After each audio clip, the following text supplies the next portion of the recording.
Hi, today what we're going to do is to put together a first web page. And the important thing to notice in all of this is that we're only going to need two things in addition to our computer. We're going to need to have a text editor on our computer. We're going to need a browser. I work in Windows, and as you can see, my desktop's a little crowded. I apologize for that. I'm going to come over, since I have Windows 7, to the Start button. And here you'll find Notepad up here, but I can find it, if you haven't already used it, in All Programs, and I'll come over here to Accessories and Notepad. Now what I'm going to do is start out with HTML. What I'm doing is I'm telling my computer that this is going to be, my browser rather will find this out, that I am creating a hypertext markup language document. Notice that I'm using the less than sign to mark the beginning of it and the greater than sign at the end. Just think of it as a pair of pointy brackets because for our purposes that's exactly what it is. Notice that the one that closes it has a forward slash in front of it, and in here I can put in here title my first web page and slash title.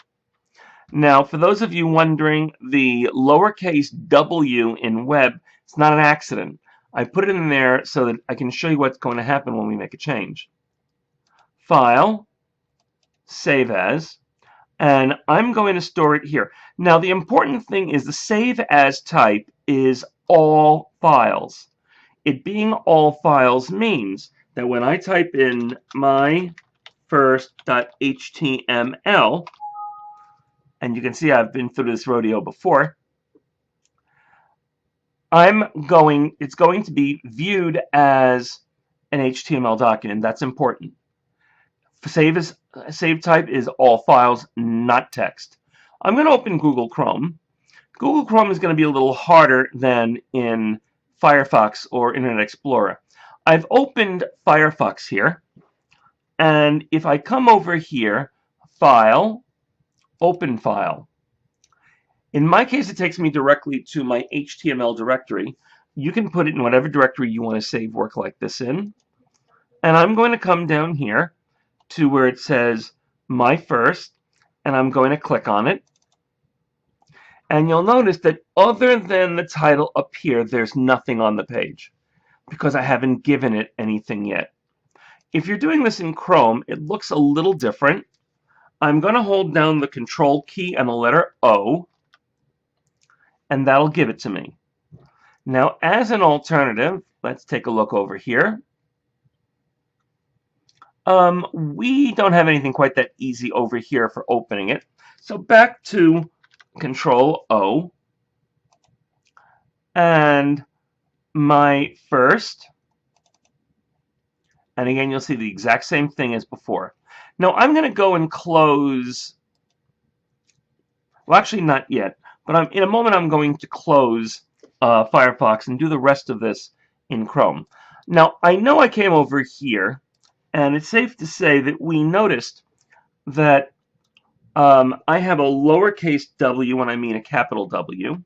So I'm going to highlight it, and I'm going to hit capital W, and now I'll save it, and I've made a change in the file.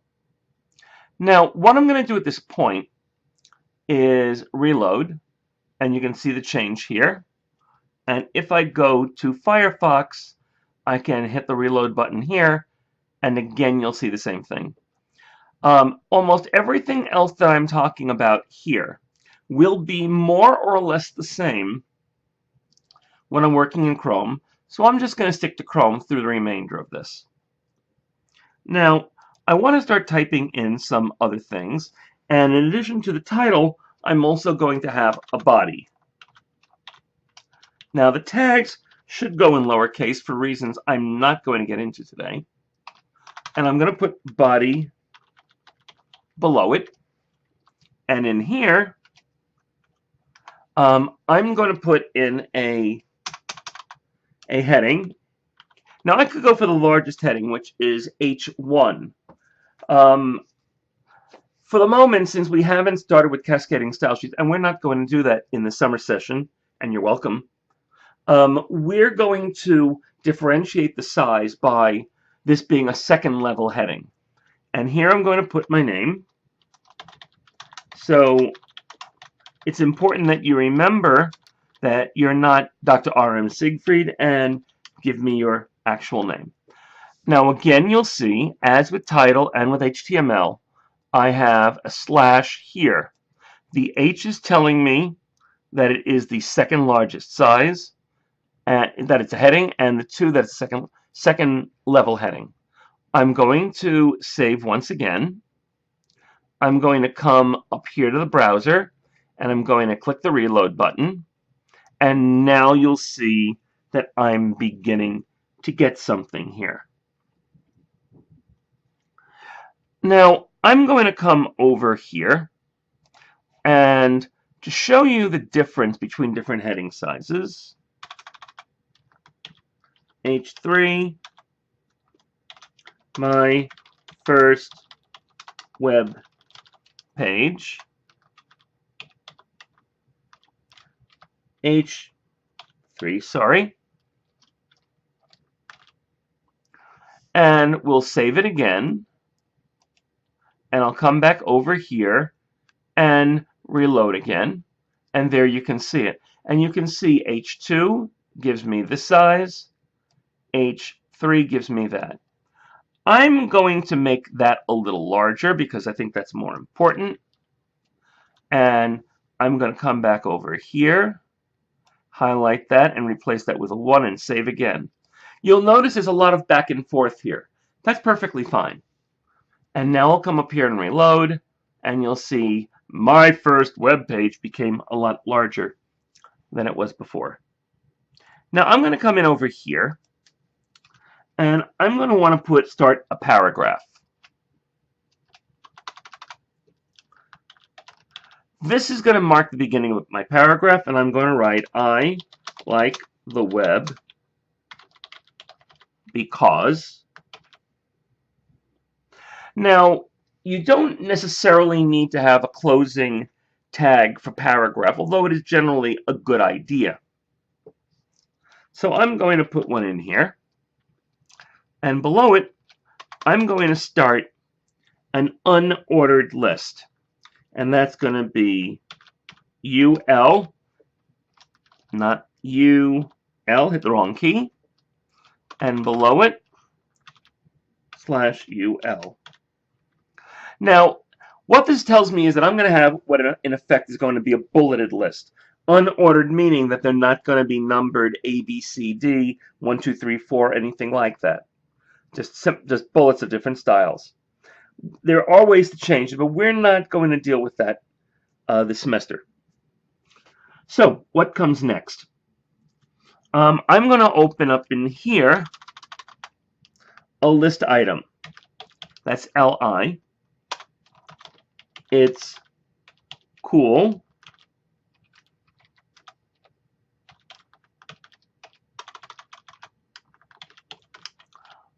That's the first one. Being connected lets you meet lots of interesting people. Now, at the end of each of these items, you need to have the closing tag. You may write things all on one line, or you may write things broken up into different lines. The bottom line is that the tags will play the role 99 out of 100 times in how things are going to be spaced out. There is an exception to that when you're using a certain type of tag, but we're not going to cover that this semester. I'll come over here and LI, it beats taking calculus exams. And if you're a math major, or a chemistry or physics major, or computer science major, you might appreciate this. Now what I'm going to do next is, again, I'm going to save. I'll come up here, click again, and here you can see what it is that I typed. Now, I'm going to open this on top of it so you can see what we have here. Hypertext at the beginning, at the end, so that we know there's a hypertext markup language document. The title up here, and that corresponds to what we have up here. Body is the rest of it. Second size heading, largest size heading, as you can see here. Paragraph, I like the web because, end of paragraph. I have an unordered list and 3 separate list items and the close of the list. And that basically is all there is to it. Now, what you'll find out now, and you'll find out as we step through the rest of these, is that frequently you are going to find that what you have is not going to work the way you think it should. You'll believe in your heart of hearts that you have typed in everything the way I did and it didn't print out. Okay, here's the problem. Computers are stupid. If you told one to jump off the Brooklyn Bridge and it could understand you, which they are beginning to, and they had a way of getting to the Brooklyn Bridge, which they don't currently, they would jump off the Brooklyn Bridge. You don't. Computers take everything extraordinarily literally. And in many occasions, if what you typed does not match up exactly what it's looking for, you will have a problem. In either case, that's it for the first one. I'll be doing something similar for the next few web pages, and we'll be posting this very quickly. And on that note, all I have to say is good luck with this.